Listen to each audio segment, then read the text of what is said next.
Somos Radio Información, desde Atlanta para el mundo, una estación sin fines de lucro, donde la comunidad es lo primero.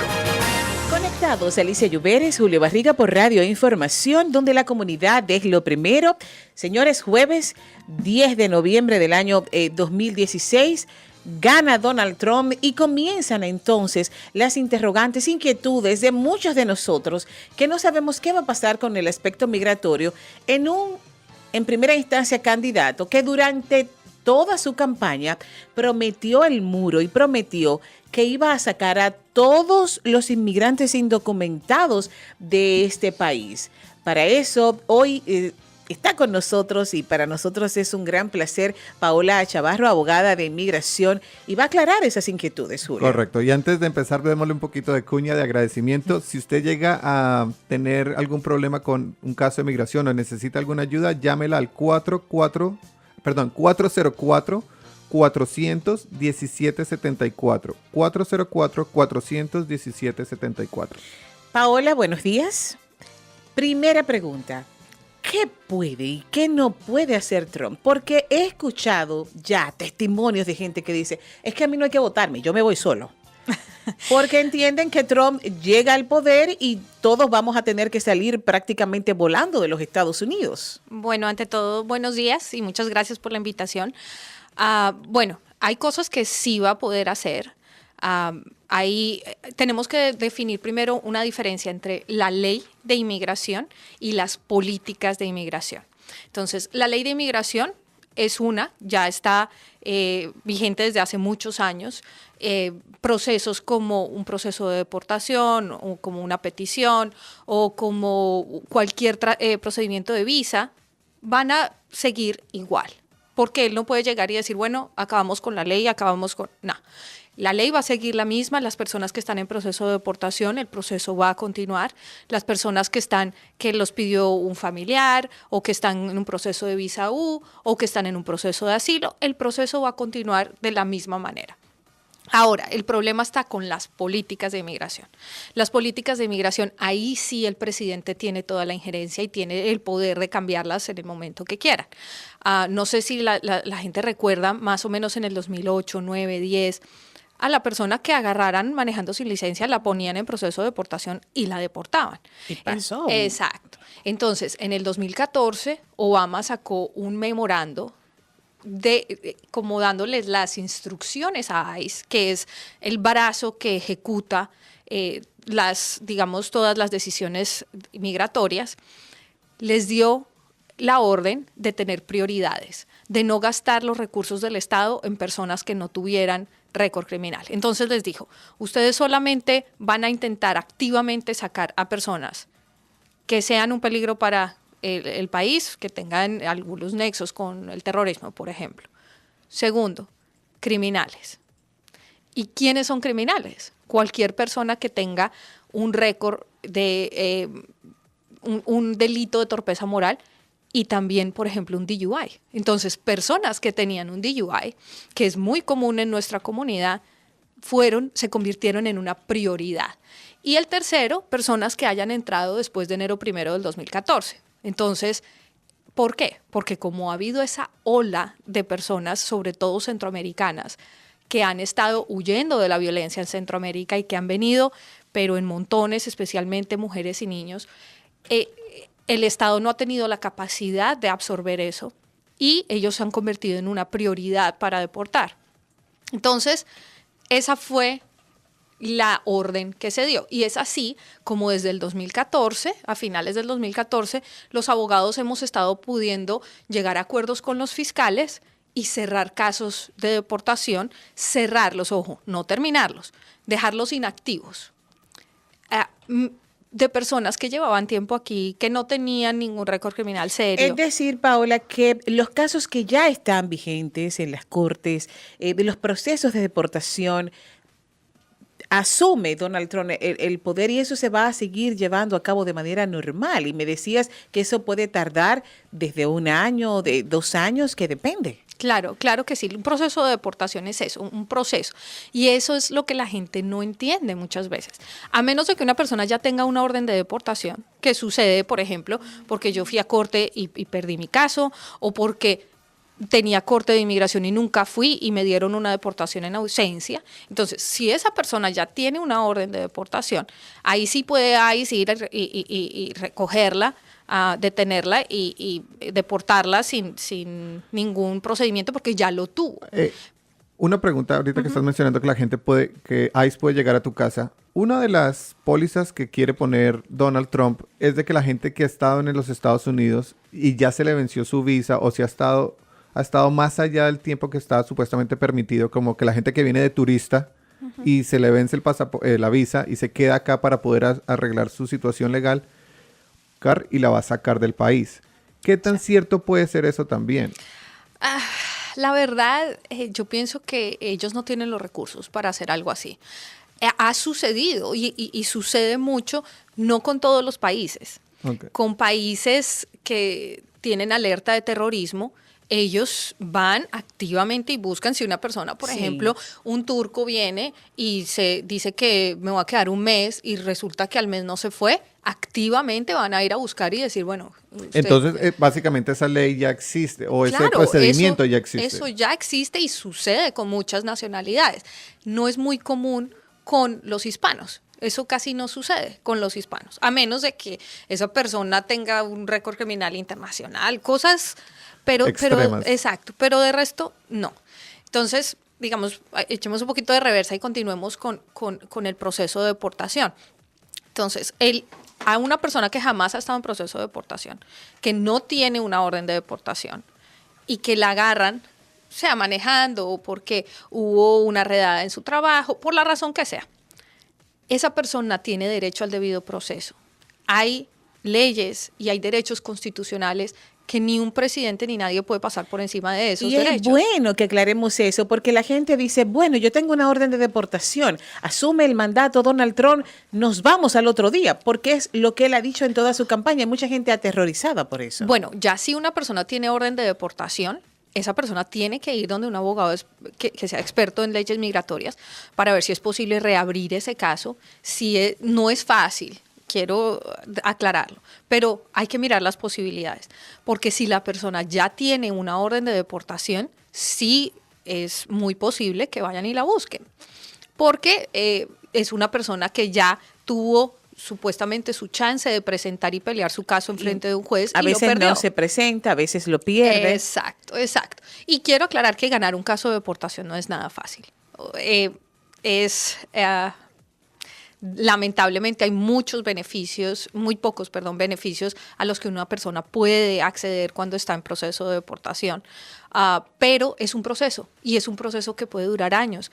En Atlanta tenemos 5 jueces y cientos y miles de personas en proceso de deportación. Entonces, cuando yo voy a una corte y le digo al juez, señor juez, voy a aplicar por una cancelación de un proceso de deportación, que es el beneficio más común. La cancelación es un beneficio que está estipulado para personas que lleven más de 10 años en los Estados Unidos, que tengan un buen carácter moral, es decir, que paguen impuestos, que no tengan un récord criminal serio, que tengan familiares que los califiquen. Los únicos familiares que toman en cuenta este beneficio son padres, hijos o esposos que sean residentes o ciudadanos. No importa si tiene todos los tíos, primos y hermanos ciudadanos, ahí no importa, importan hijos menores de 21 años, esposos o esposas o padres que sean ciudadanos. Pero ¿sabes por qué el temor, Paola? Porque durante estos últimos 2 años hemos visto que aunque las leyes han dicho que las personas que se están deportando son las personas que tienen récord criminales, en muchas ocasiones y en muchos de los casos han sido deportados simplemente por haber sido detenidos manejando sin licencia. Aunque el Estado dice que no es así, ha ocurrido porque claro, hemos tenido los testimonios. Pero ahí es donde hay que aclarar. La ley de inmigración dice que cualquier persona que esté ilegalmente aquí puede ser deportada. Eso dice la ley. Ahora, la política que estableció Obama fue que solamente los criminales iban a ser deportados. Ahí es donde está la diferencia. La ley dice, el que entra ilegalmente y está ilegalmente en los Estados Unidos, o sea, que haya entrado con visa y se haya pasado el tiempo, o sea, que haya entrado sin visa, esa persona es sujeta a deportación porque está ilegalmente en los Estados Unidos, sea que no haya cometido ningún delito, nada, está trabajando, bueno, trabajar Pero sin... qué bueno aclarar ese punto. Exacto, la ley de inmigración dice eso. Ahora, ¿qué la suaviza un poco? La política del gobierno del momento. Entonces, ¿qué pasó con Obama en el 2014? Dijo, ok, tengo tantas personas en proceso de deportación, porque lo que fue 2008, 9 y 10 fue una locura de personas puestas en proceso de deportación todos los días y muchas, la mayoría diría yo, por no licencia. Entonces se estaba volviendo tan congestionado el sistema de las cortes en los procesos de deportación que el presidente tuvo que decir, ok, no, tenemos que dirigir nuestros esfuerzos a las personas que realmente nosotros queremos sacar. No podemos, es realmente...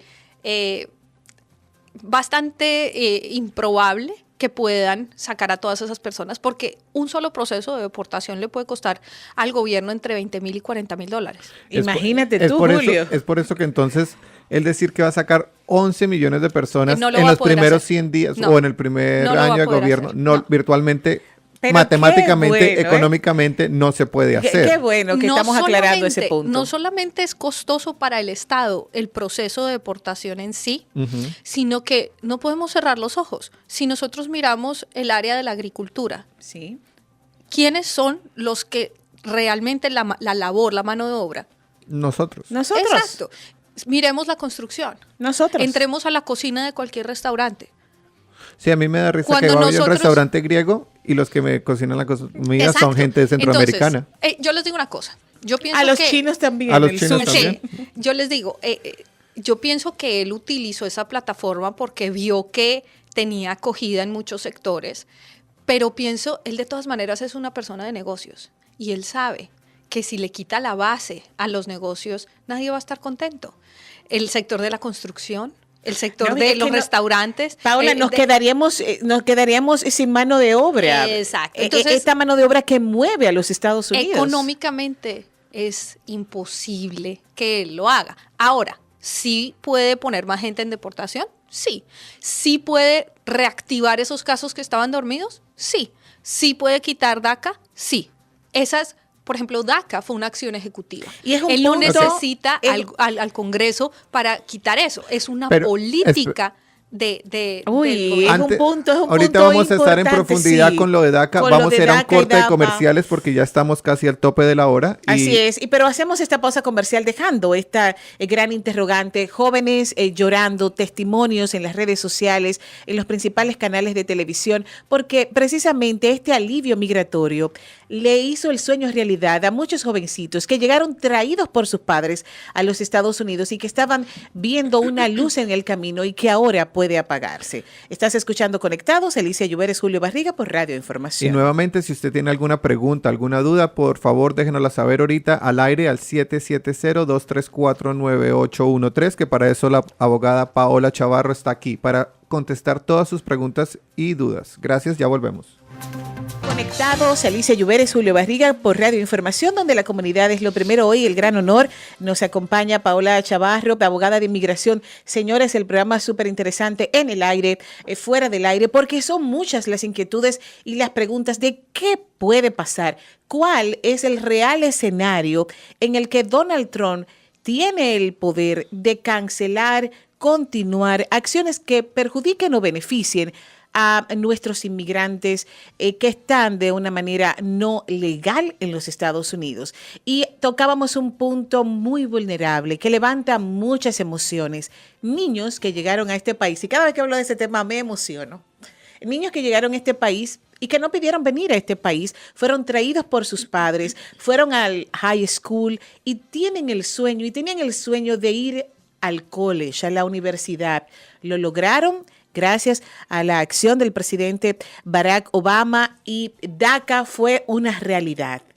¿Qué puede pasar, Paola, en este escenario con el DACA y los muchachos que están siendo beneficiados y que renovaron recientemente el DACA? Bueno, Lastimosamente, el DACA fue hecho a través de una acción ejecutiva. Es decir, eso fue una decisión presidencial. El Congreso no intervino para nada ahí y las cosas de la manera que se hacen, se deshacen. Entonces, si el presidente quiere quitar ese beneficio, lo puede hacer, porque no es una ley, es una política que él hizo a través de una acción ejecutiva. Es lo mismo que el DAPA, que se está peleando. También fue una acción ejecutiva. Entonces, como fue una acción ejecutiva, el presidente, al otro día de estar en su cargo, puede quitar esa acción ejecutiva. Ahora, nadie sabe qué va a pasar en el momento que la quite. ¿Por qué? Puede ser que los permisos de trabajo se mantengan vigentes hasta que se venzan, o puede ser que la orden sea se acabó el DACA, ya no está la base que dio razón de ser o que le dio el permiso pues para obtener el permiso de trabajo. Como ya no está esa base, pues el permiso de trabajo se cae. Entonces puede ser que el permiso de trabajo ya no exista más. Ahora, este momento no es un momento para entrar en pánico. Este momento es un momento para unirnos y para actuar. ¿Cómo? Nosotros tenemos lo hacemos? Muchas organizaciones pro-inmigrante y no solamente eso. La razón principal que todo el mundo esgrime para haber votado por Trump, la mayoría de personas con las que yo he hablado que votaron por él, fue por la parte económica. Este señor es un señor de negocios, es un hombre de negocios, ¿verdad? Entonces, si los empleadores se organizan, si la gente que tiene empleados DACA y está contento con su trabajo, se organiza y contactan a sus legisladores diciéndoles, hey, yo no estoy de acuerdo con que me quiten esta fuerza de trabajo. Entonces vamos a tener una voz, si nos organizamos los empleadores, todas las organizaciones pro inmigrante, los abogados de inmigración, si hacemos lobby con nuestros congresistas, todo eso tiene mucho peso. Entonces, ahora, hasta si el DACA se acaba, eso no quiere decir que entonces van a ir y van a recoger esos muchachos, detenerlos y sacarlos. No, eso tampoco quiere decir eso. Si estos muchachos nunca habían estado en un proceso de deportación, sí, podría ser que los pongan en un proceso de deportación, lo dudo, porque eso levanta mucho escrutinio por parte de la gente. Pero recuerda que para llenar el DACA mucha gente tenía miedo de que la información que ellos están poniendo va a quedar en un sistema de datos. Era uno de los principales miedos. Es el principal miedo. Entonces, ¿qué va a pasar con esa información que está en ese database? ¿Eso solo le pertenece al gobierno de Obama o ahora también va a pasar para el siguiente gobierno? No, eso está en los archivos de ellos y es... Y entonces es de acuerdo, si ISIS quiere poner prioridad ese database, van y toman ese database. Y si no les incomoda y no les molesta, lo tienen ahí guardado, recolectando polvo, como se diría. Sí, ellos tienen esa información y esa información puede ser usada. Ahora, si hay algo bien polémico y que, digamos, no todas las personas que eligieron a Trump tienen este sentimiento antiinmigrante. Muchas de esas personas, sí, hay un sector, no lo podemos negar, pero muchas de esas personas no tienen este sentimiento antiinmigrante. Lo eligieron porque están cansados de la clase política, porque querían un cambio en cuanto a la economía, porque se sienten que hemos perdido fuerza internacionalmente, y estas son las razones que yo he escuchado de la gente que votó por Trump.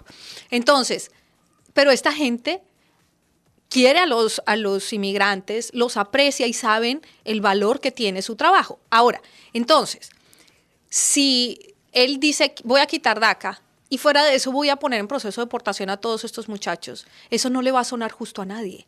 Porque si hay un sector de inmigrantes que es el que menos culpa tiene y el que es más considerado tanto por inmigrantes como por la gente, digamos, los ciudadanos americanos, son precisamente ellos. Fueron personas que no escogieron venir aquí, vinieron, estudiaron, no conocen otro país que la mayoría. Es su país. Muchos de ellos ni siquiera hablan el español y se han graduado, están siendo productivos. Entonces, sería muy difícil justificar eso.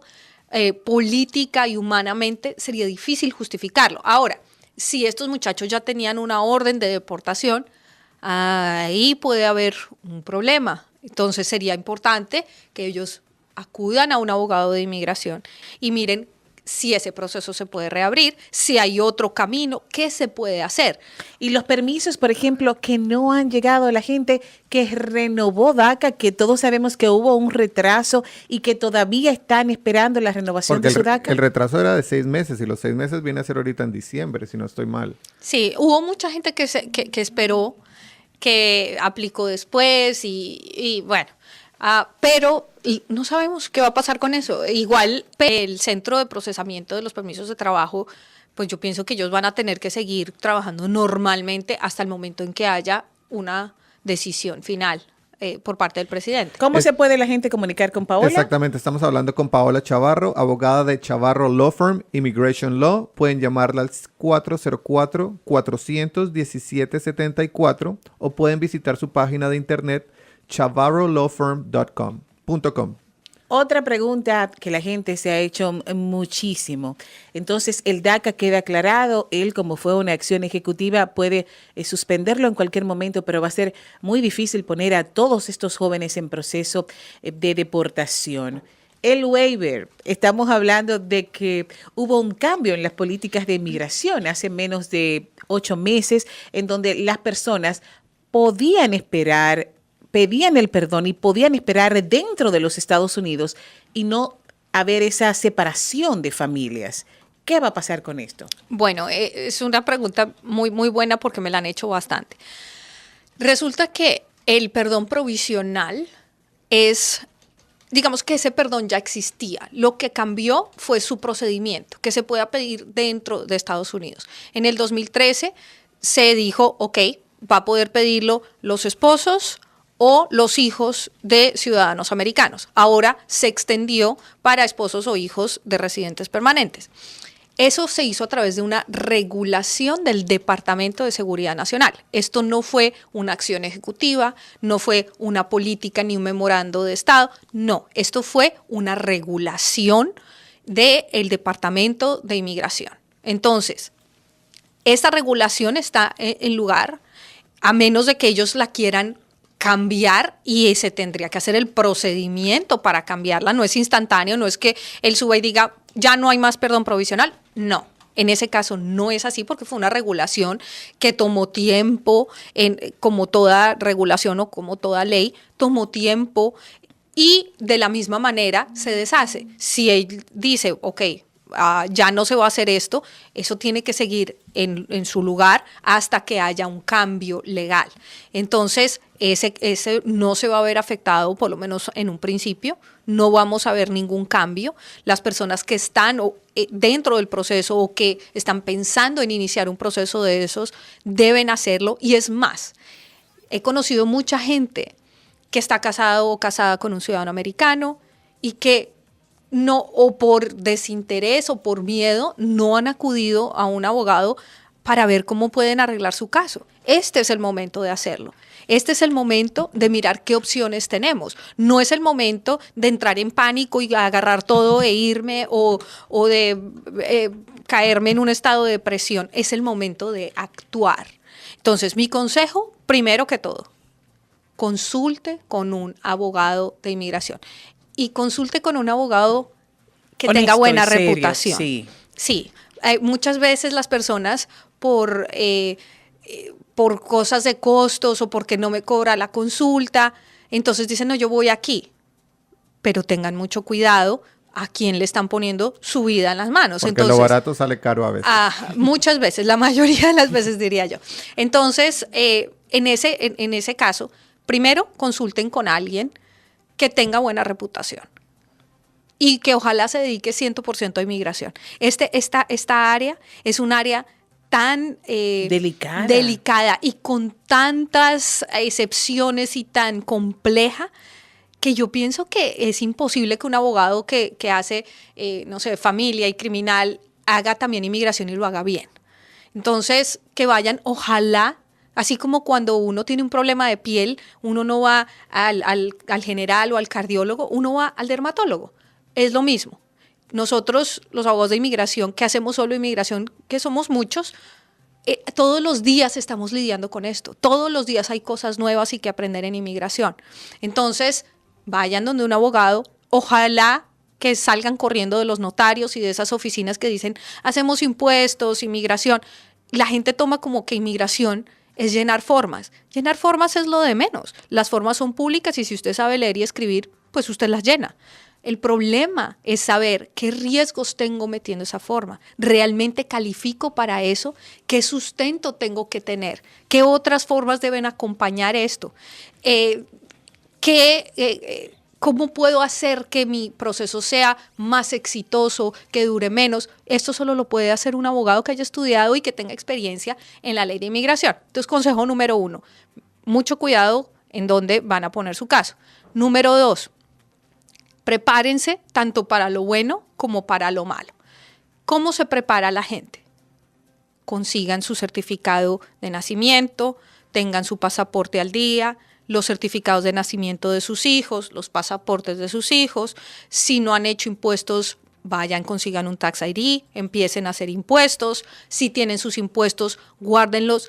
Yo les digo a mis clientes, tengan un cajón donde ustedes guardan toda la información que necesitan, de modo que si, por ejemplo, alguien es detenido, su familia no tenga que demorarse 2 semanas recolectando, sino que ya saben dónde están las cosas. Entonces, eso reduce mucho el tiempo, por ejemplo, que una persona esté detenida. Entonces, van a poner sus impuestos ahí. Si alguna vez fueron arrestados, van a ir donde el abogado que los representó para que les dé su expediente, van a ir a la corte donde se llevó a cabo ese proceso y van a pedir una copia de su sentencia.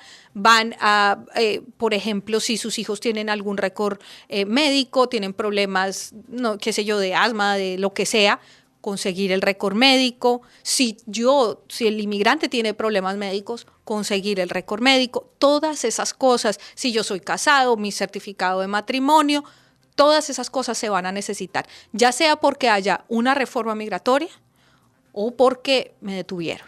Esa es otra pregunta que te quería hacer. Por ejemplo, mucha gente está esperando una reforma migratoria. Hagamos de cuenta que Trump haga una reforma migratoria, pero no para aliviar las cosas, sino para, como dices tú, para que se apliquen las cosas.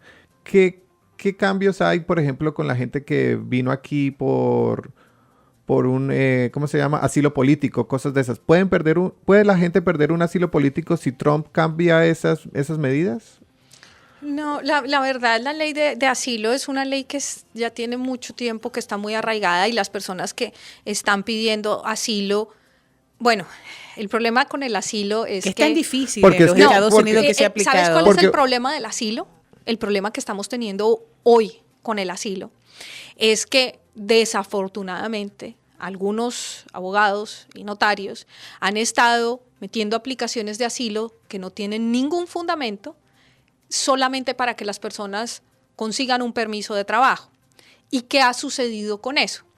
Entonces, han mandado tantas que congestionaron de tal manera el Departamento de Inmigración. Ellos estaban demorando más o menos 2 años, ahora se están demorando más o menos 4. Sí. Y el problema, por ejemplo, con los venezolanos. Que hay venezolanos ahora. Exacto. Entonces, hay venezolanos que están realmente siendo perseguidos en su país, que están aplicando por asilo, pero que van a tener que esperar más o menos 4 años para que su caso sea oído. Y en 4 años las cosas pueden cambiar. Y eso no les garantiza que sea aceptado. El momento, digamos que el año entrante Maduro lo derroquen y Venezuela vuelva a ser el país próspero que era antes, lentamente, que ya no haya la persecución política. Resulta que hoy ellos tienen base para el asilo. En 4 años yo no sé si van a tener esa base. Entonces, esas personas que mandaron una aplicación de asilo sin ningún fundamento, están congestionando el sistema, perjudicando a las personas que en realidad tienen bases para un asilo. La ley de asilo es una ley que casi todos los países tienen, que prestan refugio a personas que están siendo perseguidas. que él diga, no, ya no hay más asilo, tendría que pasar por el Congreso y lo veo muy difícil que eso Sí, porque cambie. los países centroamericanos, creo que es Honduras y El Salvador que tienen esa... El TPS. El TPS. Ah, el TPS. El TPS, Obama puede, pero Trump eso- puede decir, mira, el TPS tiene mucha gente centroamericana aquí, cancelémosla para que se devuelvan. ¿Eso puede llegar a pasar? Porque no es por Porque hay ser mucha pesimista, gente beneficiaria pero del TPS y Sí. que gracias al TPS también tienen a sus esposas y a sus familias aquí y hacen un trabajo en muchos de los Yo aspectos. la verdad no lo veo muy probable porque, bueno, el TPS sí es una designación que hace el gobierno y depende de muchas consideraciones y del lobby que haga el gobierno, generalmente El Salvador, todos los países que tienen TPS Honduras. siempre tienen mucho interés en estar haciendo lobby cuando se va a vencer la designación. Lo veo improbable porque ha sido por tantos años y estas personas ya han creado industria, tienen, pagan impuestos, tienen sus Que hijos. son Exacto. un cúmulo empresarial grande aquí Sí, en lo Estados veo, Unidos. lo veo complicado que eso suceda. Yo pienso que como es prácticamente imposible deportar a toda esta gente, y él lo sabe, estoy segura que lo sabe, Sí, porque él no es bobo. en un punto, sí que mucha gente va a salir, seguramente. No vamos a tapar el sol con un dedo. ¿Que gente va a salir? Sí. Pero hay mucha gente que yo pienso que van a decir, ok, ¿qué vamos a hacer con esta gente? Y van a tener que hacer algo. Hay otro aspecto importante. Muchos abogados utilizan el procedimiento de los permisos de trabajo cuando la gente está en un proceso de regularizar su estatus. Y estos permisos de trabajo renovables cada 2 años. Y vemos cada 2 años a estas personas en migración renovando su permiso de trabajo, aunque el caso le falte muchísimos por solucionarse. ¿Puede haber un cambio en esto? Bueno, aquí es donde ha surgido muchísima desinformación. Resulta que esa famosa ley de los 10 años que llaman en la calle, que la gente dice, mucha gente, yo pienso que todos los días tengo la pregunta de, llevo más de 10 años, estoy limpio y tengo hijos, ¿puedo arreglar? Esa yo pienso que es la pregunta estrella de todos los abogados de inmigración. No, la respuesta es no hay ningún beneficio por el que usted pueda aplicar. Ahora, Ay, Dios mío. eso es distinto. Digamos, una persona que está en un proceso de deportación tiene reglas distintas a una persona que no está en proceso de deportación. Si una persona que me dice, yo no estoy en proceso de deportación, ¿puedo hacer algo? La respuesta es no. Si la persona me dice, estoy en proceso de deportación, me arrestaron y me dieron una corte, la respuesta es distinta, porque dentro de un proceso de deportación sí está la ley de cancelación, que es la que llaman en la calle las de los 10 años. Entonces, ¿qué sucede? Si yo estoy en corte, generalmente hay 1 o 2 audiencias de trámite que se llaman masters. Entonces yo llego y lo que me va a preguntar el juez es, ¿para qué va a aplicar su cliente? Entonces yo le digo, para cancelación o para asilo o vamos a sacar una visa U. Pero lo más común es una cancelación. Ok, una cancelación. Entonces el juez mira por encima los requisitos. ¿Esta persona lleva 10 años? Sí, 10 años mínimo. Ok. ¿Esta persona tiene hijos, padres o esposos que sean ciudadanos o residentes? Sí. ¿Esta persona es de buen carácter moral? Es decir, ¿tiene algún arresto que pueda hacer que... No, esta persona no tiene sino no licencias, por decir algo. El problema está en el cuarto requisito. ¿Cuál es el cuarto requisito? El cuarto requisito, que es la razón por la que yo diría que se pierden 8 o 9 casos de 10, es probar que esos familiares van a sufrir un daño extremo e inusual si la persona es deportada. Entonces, ¿qué sucede? Digamos que yo tengo 10 familias de padre, madre y 2 o 3 hijos. Esas 10 familias, y yo les digo, ok, voy a deportar a papá o a mamá. Yo te aseguro que las 10 familias, esos niños van a sufrir emocionalmente, socialmente, económicamente. Eso es el daño normal. El juez quiere que yo le pruebe algo extraordinario. Entonces, si no hay una enfermedad seria de uno de esos familiares o alguna circunstancia extraordinaria, como este niño es un prodigio de la música, o este niño es autista, o este niño es un prodigio del deporte, cosas muy extraordinarias, tiene de pronto el chance de ganar el caso. Pero una familia normal que tiene un niño de 5, otro de 7 y otro de 9, que les va normal en el colegio, en la escuela, y que no tienen ninguna enfermedad, por ahí de pronto tienen asma o alergias. Ese caso es perdido. Entonces, el problema es que el juez me va a decir, cuando al principio yo le digo, voy a pelear una cancelación, el juez me dice, ok, tienes hasta tal fecha. Generalmente le dan a uno bastante tiempo para meter la evidencia que soporta tu caso y tu corte final para que tú demuestres tu caso y lo pelees 2019 para que tú demuestres tu caso y lo pelees 2019 y 2020. Wow. Porque son 5 jueces de inmigración que ya tienen sus calendarios llenos. Entonces, ese caso, mientras está pendiente, la persona puede sacar permiso de trabajo y renovarlo mientras su caso esté pendiente. Qué bueno. No Entonces, quiere decir, mucha gente cree, yo estaba en proceso de deportación, pero yo ya arreglé porque me dieron permiso de trabajo. Es la mayoría de lo que la gente Nadie piensa. arregla con un permiso de trabajo. El permiso de trabajo es que es la PRAL, está sujeto a una aplicación que es la principal, y en el momento en que la aplicación principal sea negada, adiós permiso de trabajo. Entonces, hay gente que lleva en proceso de deportación 1, 2, 3, 5 años y renuevan su permiso de trabajo basado en la aplicación de cancelación. Pero el día que llega a su corte final, realmente es muy difícil ganar un caso de esos. Solo 4,000 casos al año pueden ser aprobados en todos los Estados Unidos. Wow. Y si tenemos 400, 500,000 personas en proceso de deportación, tú me dices ahí qué tantos chances tiene una Pero persona qué de bueno ganar un que caso de aclaramos esos. esta pregunta, porque la gente piensa que porque puedes renovar el permiso de trabajo ya el caso está resuelto. No. Aclarado con Paula Bueno, Chavarro. tenemos una llamada de acá del señor Alejandro. Alejandro, buenos días. Buenos días. Gracias por la espera. Acá está la abogada Paola Chavarro de Chavarro Law Firm. ¿Cuál es tu pregunta? Quiero hacer un cambio de estatus. ¿Y de qué estatus? De Asilo. Buenos días, ok. ¿De dónde es usted? Honduras. Ok. ¿Hace cuánto entró a los Estados Unidos? Creo que es 1 año y medio. ¿Y lo agarraron cuando estaba cruzando? Sí, Entonces lo pusieron en proceso de deportación. sí, pero yo peleé mi caso dentro de la detención Ujú. y me dieron asilo y salí con permiso de trabajo. Ok, aquí vamos a aclarar algo. Cuando una persona es detenida cruzando la frontera y esa persona expresa miedo de regresar o temor de regresar a su país, ellos tienen una cosa que se llama una entrevista de miedo razonable.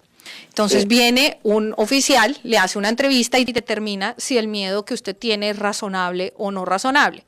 En la Ok. mayoría de los casos, si ellos determinan que el miedo sí es razonable, entonces lo dejan salir de detención y le dan el chance de presentar una aplicación de asilo en frente de un juez de inmigración.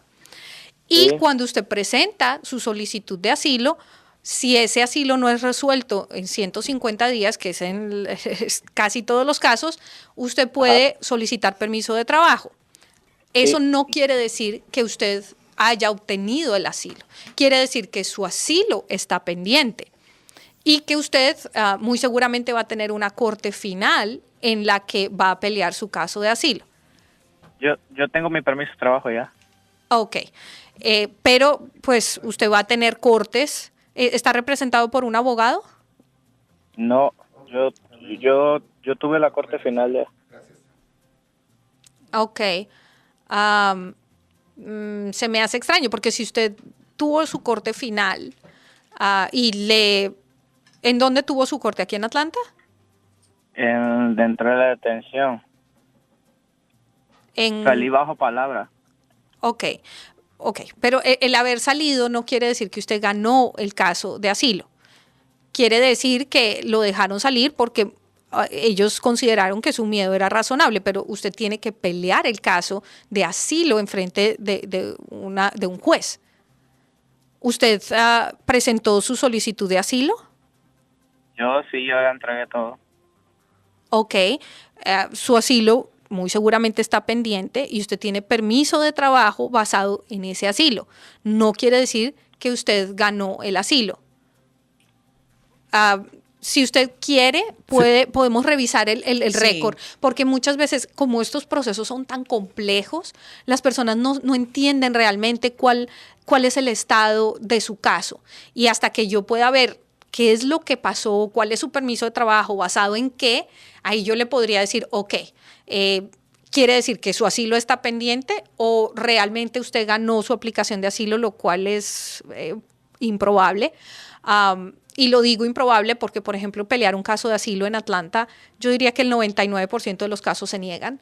No he visto un caso aquí que por ejemplo, de pandillas, que es la razón principal de los centroamericanos, que sea exitoso. Entonces, por eso se me hace un poco extraño y además porque esos casos se están demorando. Entonces, si usted quiere, puede llamarme y yo puedo con mucho gusto revisar el récord y revisar cuáles son los documentos que usted tiene para ver qué se puede hacer, si está yendo por el buen camino o si hay algo más que se puede hacer. Así es. Alejandro, mira, el teléfono de la abogada y para los demás radioescuchas es 404-400. ¿Y dónde? ¿La cita? Por eso, para que puedan llamar y poder cuadrar una cita con la abogada. Es 404-400. Oh, perdón. 404-400 y así el que nos esté escuchando también lo anote. Sí, 404-400 1774 400 1774 17 74. ¿Qué precio tiene la consulta? Si quieres, puedes llamar en este momento a mi asistente, ella se llama Linda y ella te explica todo. Muchísimas gracias, Alejandro, por tu sintonía. Y tenemos otra llamada, un momento aquí. Buenos días. Buenos días. Buenos días. Yo llamo, buenos días a Conectados y a toda la audiencia. Yo llamo para preguntarle a la doctora qué va a pasar con estos procesos, estas solicitudes que estamos haciendo los venezolanos hoy en día, pese a nuestra situación, de asilo político o visas de talento, permisos de trabajo. ¿Estas políticas cambiarán con la llegada del nuevo presidente o se mantendrán?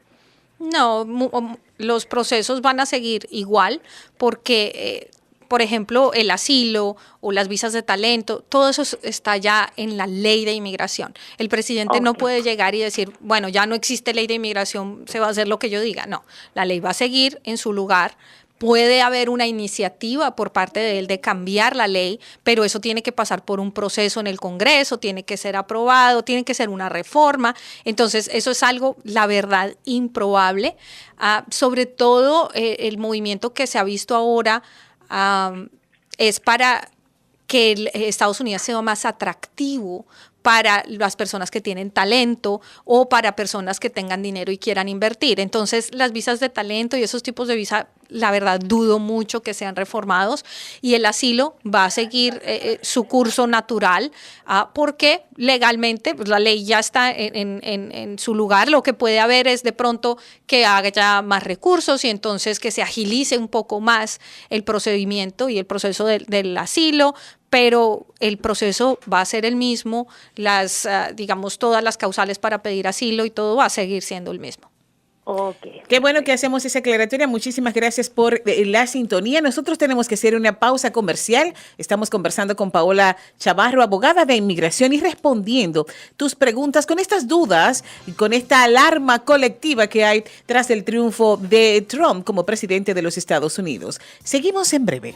Conectados, Alicia Lluveres, Julio Barriga por Radio Información. Señores, esto ha sido un plato fuerte, maravilloso. Hemos nosotros satisfecho de manera personal y para todos ustedes muchísimas preguntas e inquietudes que tenía la gente con el triunfo de Trump y las políticas migratorias. ¿Qué se puede hacer?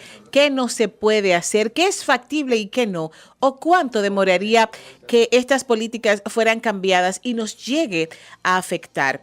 Otra pregunta de las personas que cuando comenzó la avalancha de Donald Trump, Hillary Clinton, quiero votar y como hispano quiero hacerlo, tengo 10 años en este país, 15, me casé con un ciudadano y ya tengo 5, apliqué a la ciudadanía y hubo un momento en que las solicitudes estaban saliendo al vapor. ¿Qué pasa con las personas que llenaron su solicitud, les llegó el tomarse las huellas, fueron y se tomaron las huellas, sin embargo, todavía no les ha llegado la entrevista de trabajo y tienen más de 3 meses en espera. Bueno, resulta que hubo una avalancha inesperada de aplicantes para la naturalización.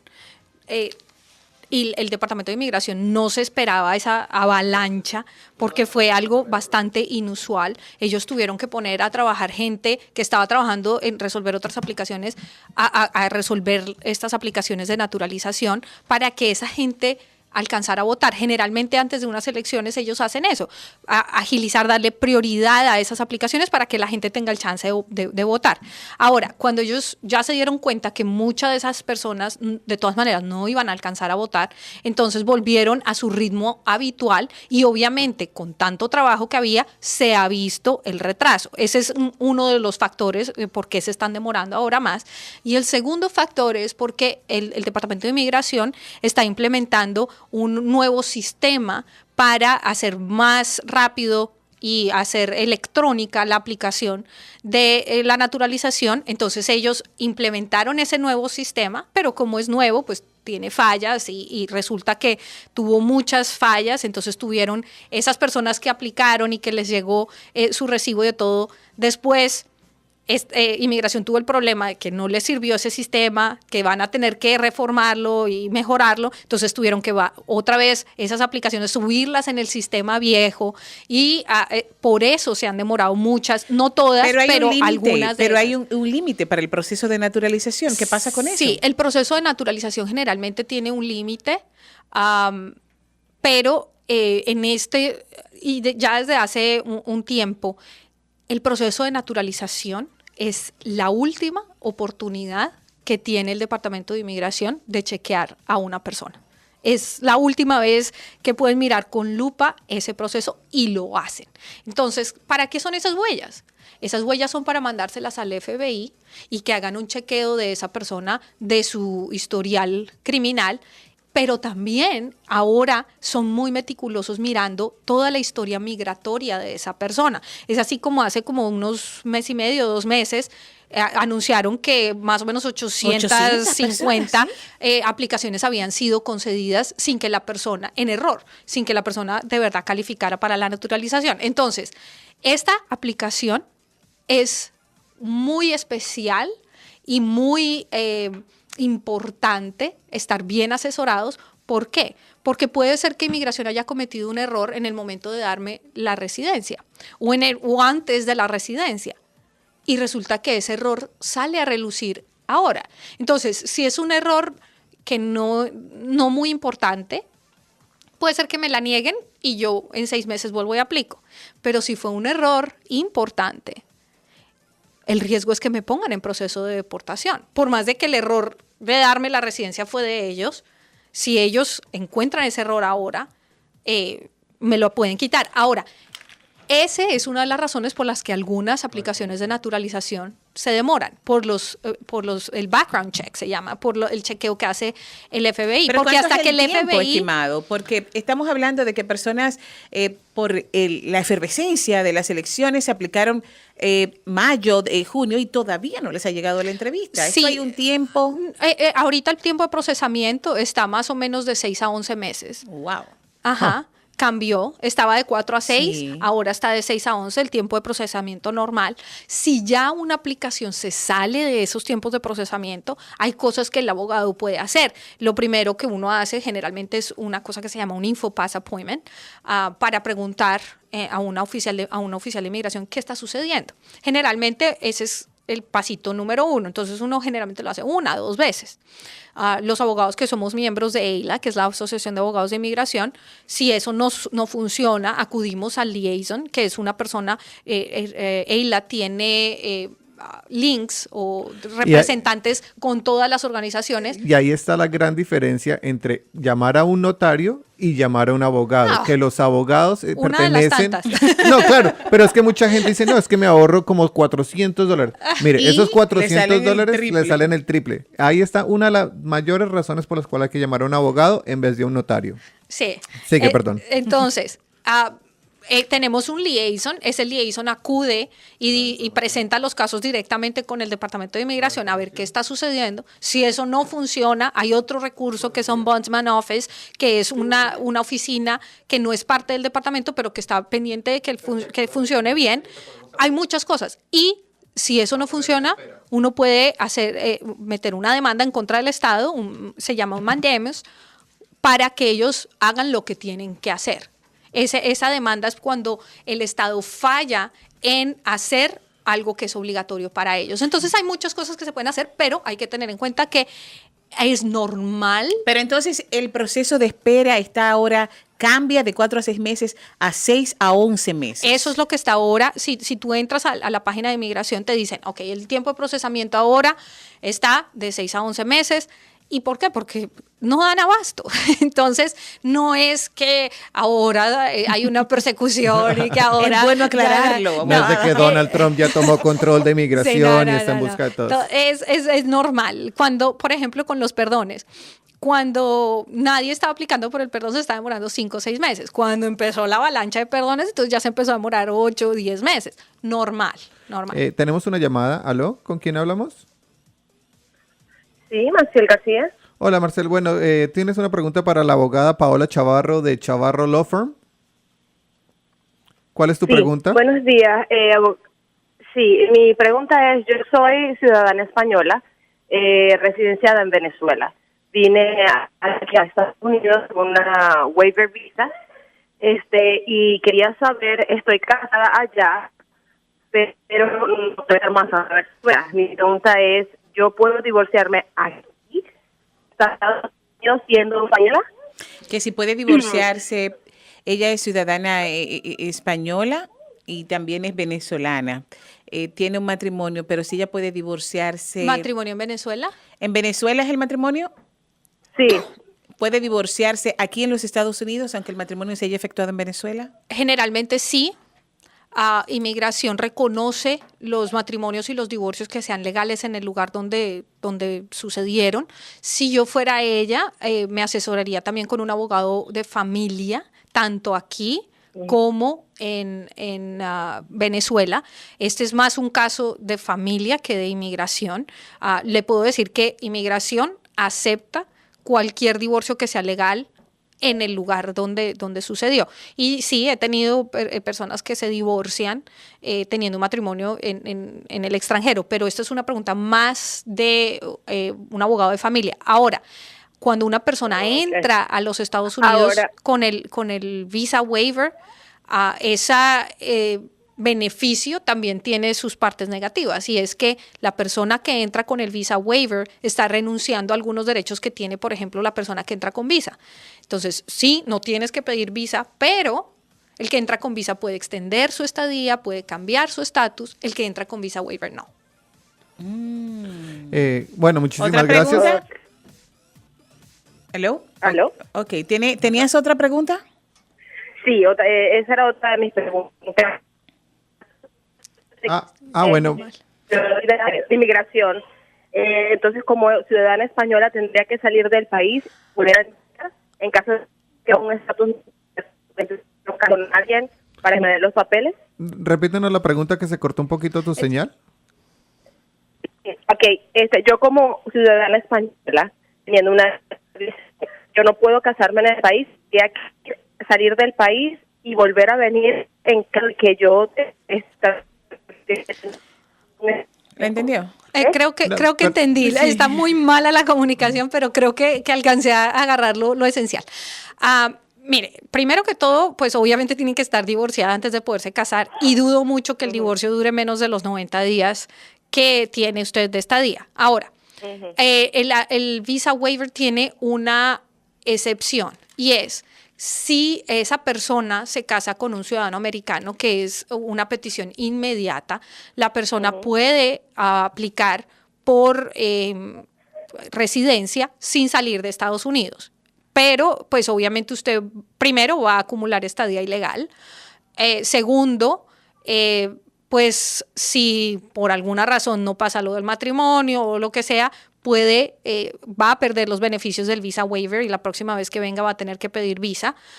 Entonces hay consideraciones que usted tiene que hacer, que no sé si su relación, digamos, ya esté consolidada y ya es seguro lo del matrimonio. Si eso es seguro, usted puede tomar el riesgo de quedarse más allá de los 90 días y si efectivamente sale el divorcio, usted se casa con un ciudadano americano y el ciudadano americano hace la petición por usted y usted puede aplicar. Ahí muy seguramente no va a haber problema con digamos, con su estatus porque va a poder aplicar por su residencia. Pero sí, el problema es, si usted se queda más allá de esos 90 días y resulta que por X o Y razón lo del matrimonio no sucede y usted o se queda, ya se queda ilegalmente y va a estar muy difícil hacer algo, a menos de que sea por matrimonio, es que sea que se case con un ciudadano americano, o si decide salir, pues los privilegios de la visa waiver los va a perder y la próxima vez que usted quiera venir a Estados Unidos va a tener que ir al consulado y pedir una visa.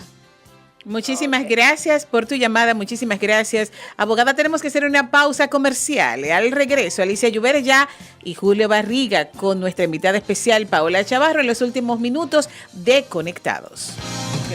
Conectados, Alicia Lluveres, Julio Barriga por Radio Información. Y es que son tantas las preguntas que llegan, tantas las interrogantes a raíz del triunfo de Donald Trump como presidente de los Estados Unidos, que tenemos aquí una invitada súper especial, Paola Chavarro. Entramos en el tema de la visa U, una visa que está siendo muy solicitada aquí en los Estados Unidos por personas que no tienen otra manera de regularizar su estatus, si no es por esta visa y diferentes casos. ¿Puede una persona entrando de manera por la frontera, no con visa, regularizar su estatus aplicando a una visa U si ha sido víctima de violencia doméstica o de abuso? Sí.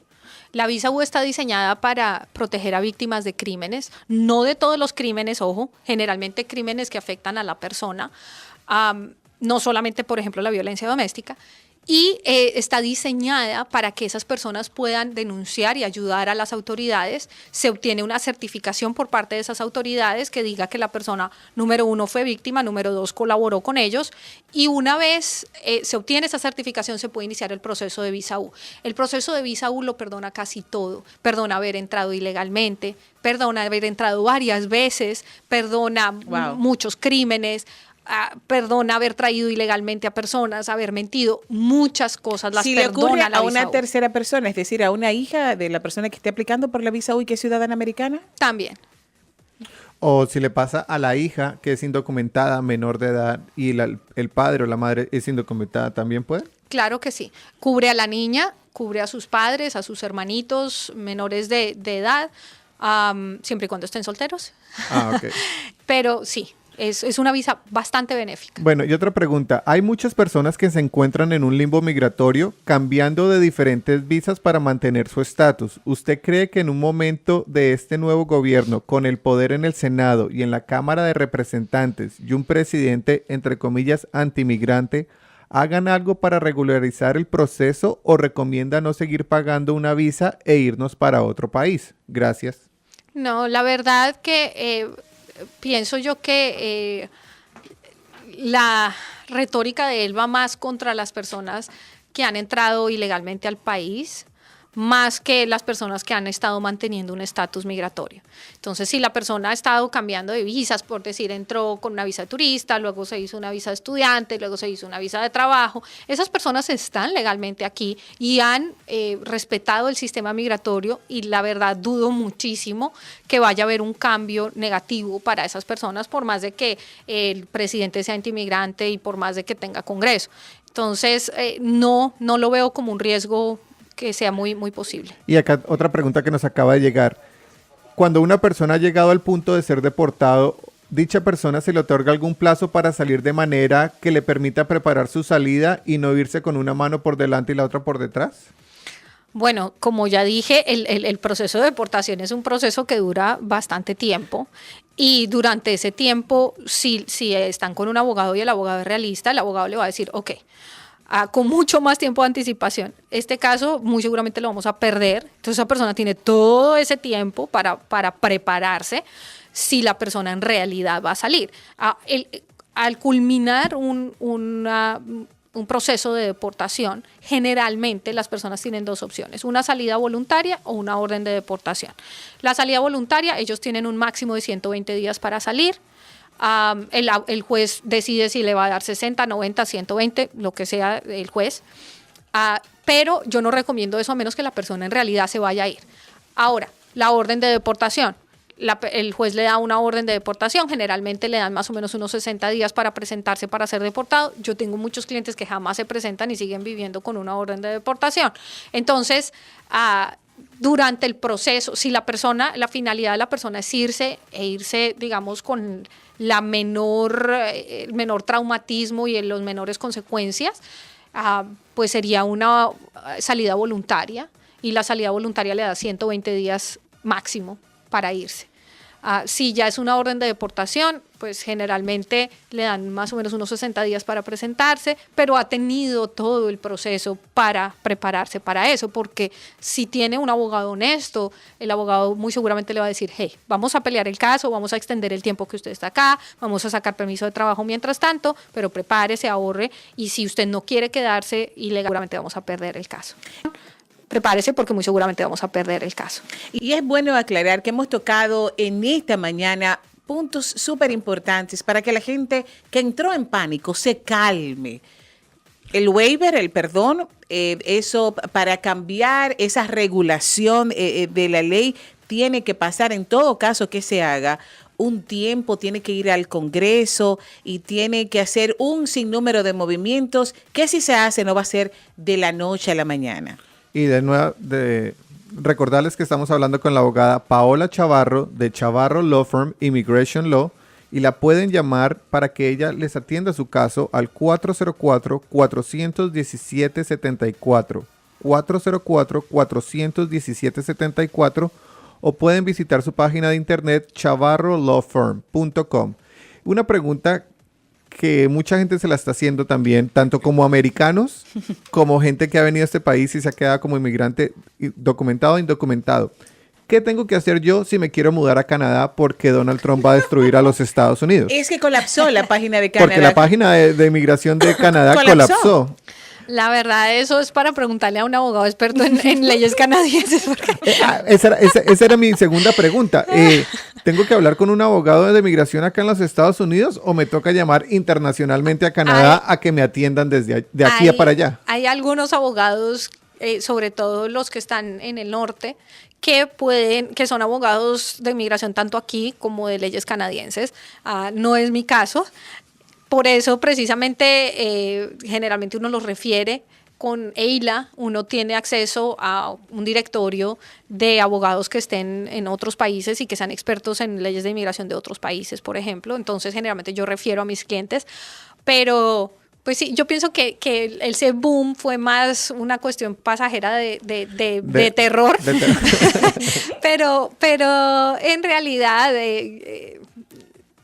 mucha gente ya tiene construida su vida aquí. Sí. Y lo que tenemos es que mirar qué vamos a hacer, cuáles son nuestras opciones, si de pronto tenemos una opción y no lo sabemos. Hay muchas personas que, por ejemplo, su padre o su madre fueron beneficiados con una petición hace muchos años, cuando ellos eran menores de edad, y ellos no saben que están protegidos por una ley que es la 245I.